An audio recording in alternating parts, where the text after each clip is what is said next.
Nicole Kidman is, by all reasonable measures, a phenomenon. Over the past 3 decades, she has made a habit of quietly but firmly standing apart from her contemporaries, choosing roles that seem deliberately designed to push the limits of what audiences, and perhaps even she herself, might expect. Whether playing a grieving mother who believes her dead husband has been reincarnated, a Stepford wife dismantling perfection, or Virginia Woolf, Kidman has consistently proven that her artistic courage is as formidable as her talent. Yet it's not just the roles she takes on or the directors she works with that make her such an enduring force in the film industry. Yeah, I always see those scenes as going, okay, don't bring myself into the equation. As soon as I take myself out of the equation and it's just... It's her persistent curiosity, the way she approaches art and storytelling, both in her work and in her life. When asked about her favourite films, Kidman does not shy away from discussing what truly moves her. Her choices are revealing, not just in what they say about her as an actor, but in what they suggest about her as a person. Someone drawn to extremes of human behaviour, the darkest shadows of desire and repression, and, occasionally, the brilliance of a good pair of 90s knee socks. Her eclectic list is a love letter to the power of storytelling, ranging from teen comedy to art house melodrama, and while you could never accuse Kidman of being predictable, her selection of films suggests a deep respect for cinema that challenges, provokes, and in some cases outright stuns. First, let's talk about Clueless. Yes, Clueless, the Amy Heckerling-directed coming-of-age comedy that redefined the teen film genre in 1995. For many, it's a classic of fluffy 90s pop culture, all designer plaid suits and teenage melodrama. But for Kidman, Clueless is much more than that. It's a film that sneaks up on you, she explains. It's so clever in the way it builds this glossy, perfect world and then slowly shows you the cracks in it. It's funny, of course, but there's also this darkness that lingers just beneath the surface. She points to the mugging scene, a moment where Alicia Silverstone's Cher is held up at gunpoint, only to cry out in protest about her couture dress being ruined. Round, face down. Come on! Oh no, you don't understand. This is an Alaya. And a what? It's like a totally important designer. That scene is genius, Kidman laughs, because it's absurd, but it's also true to who Cher is. She's a character who processes the world in her own way, and that moment tells you everything you need to know about her. It's ridiculous, but it's also oddly profound. Kidman admits that the film's razor-sharp wit and satirical edge are what draw her to it. It's deceptively simple, she says. But there's so much going on underneath. The way it tackles privilege, identity, and even loneliness, it's all there if you're looking for it. And Alicia Silverstone is brilliant. She plays Cher with so much charm and sincerity. You never stop rooting for her, even when she's completely clueless. She chuckles at her own accidental pun before continuing, I think that's the magic of the film. It's light and frothy, but it also has depth, and it's so much fun to watch. If Clueless is Kidman's cinematic comfort food, her next pick, The Piano Teacher, is the polar opposite. Directed by Michael Haneke, the 2001 psychological drama is infamous for its brutal depiction of repression, obsession, and power dynamics. Isabelle Huppert stars as Erica Kohut, a piano teacher whose cold, disciplined exterior conceals a deeply disturbed psyche. It's the kind of film that many people watch once and never revisit, not because it's bad, but because it's so unrelentingly raw. Kidman, however, speaks of the film with reverence. It's not an easy film to watch, but it's unforgettable, she says. Haneke doesn't let you look away. He holds the camera on these moments that are so uncomfortable, so intimate, that you almost feel like you're intruding. And Isabelle is extraordinary. She's fearless. The way she plays Erica, it's like watching a master at work. Kidman's admiration for Huppert is palpable. She's one of those actors who can say everything without speaking a word.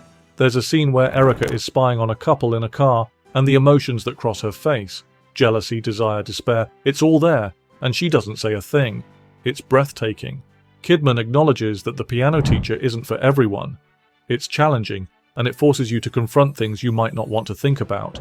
But that's what makes it so powerful. It doesn't let you off the hook. There's a pause before she adds, almost as an afterthought, I think that's why I love it so much. It's unflinching. It goes there. It's not hard to see the parallels between Kidman's appreciation for the piano teacher and her own career choices. From Dogville to Big Little Lies, she has consistently gravitated towards projects that explore the darker corners of the human experience. "I think there's something cathartic about it," she says, about sitting with the uncomfortable truths and trying to make sense of them. It's not always pleasant, but it's necessary. The third film on Kidman's list is Jane Campion's The Piano, a hauntingly lyrical tale of desire, isolation, and resilience. Released in 1993, the film stars Holly Hunter as Ada, a mute woman who communicates through her piano and her young daughter, played by a young Anna Paquin. It's a film of quiet, devastating beauty, and one that Kidman holds close to her heart. "Jane Campion is a genius," she says simply. "Her films have this poetic quality to them. They're so intimate and raw, but also so beautiful. Watching The Piano feels like stepping into another world." Kidman praises Hunter's performance as one of the greatest she's ever seen. Holly is remarkable. The way she uses her body, her expressions, she doesn't need dialogue. You feel everything Ada is feeling, just through her presence. It's extraordinary. She also highlights Campion's direction, which she describes as pure magic. Jane has such a unique voice, the way she frames the landscape, the way she uses silence. It's all so intentional, so deliberate. You feel the weight of every moment. For Kidman, The Piano is a film that lingers. "It stays with you," she says. "The emotions, the imagery, it's all so vivid. It's a film that you carry with you long after it's over. And isn't that what great cinema is supposed to do?" Rounding out Kidman's list is John Cassavetes' A Woman Under the Influence, a 1974 drama that has become a touchstone for actors and filmmakers alike. Gina Rowlands stars as Mabel Longhetty, a woman whose mental health struggles threaten to unravel her family. It's a raw, uncompromising portrait of love, dysfunction, and humanity, and Kidman speaks of it with a kind of awe. Gina is... "There aren't enough words to describe what she does in that film," she says. "It's one of the most honest, vulnerable performances I've ever seen. She's just incredible." Kidman describes the film as messy, in the best possible way. Cassavetes doesn't try to tidy things up or make them palatable. He just shows you these people, these relationships, and he lets them be messy and complicated and real. It's so refreshing. She admits that watching A Woman Under the Influence can be an emotional experience. It's not an easy film to watch. It's heartbreaking and it doesn't give you a happy ending. But that's what makes it so powerful. It's real. It doesn't sugarcoat anything. Listening to Kidman discuss these films, it's clear that her admiration goes beyond simple enjoyment. These are films that have shaped her, inspired her, and challenged her to dig deeper into her own craft. I think great films, the ones that really stick with you, they have a way of making you see the world differently, she says. They open your eyes to things you might not have noticed before, and as an actor, that's invaluable. It pushes you to keep growing, to keep searching. It's no coincidence that Kidman's own career mirrors the qualities she admires in her favorite films. Like the directors and actors she reveres, she has built a body of work that is unafraid to take risks, to push boundaries, and to explore the complexities of human nature.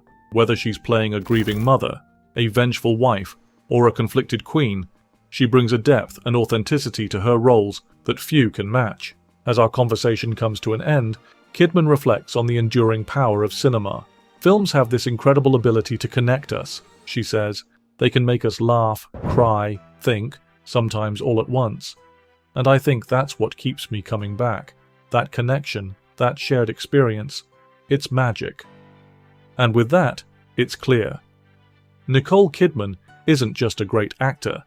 She's a true lover of cinema, its beauty, its complexity, its power to transform. And in a world that often feels fragmented and disconnected, that kind of love is something to celebrate.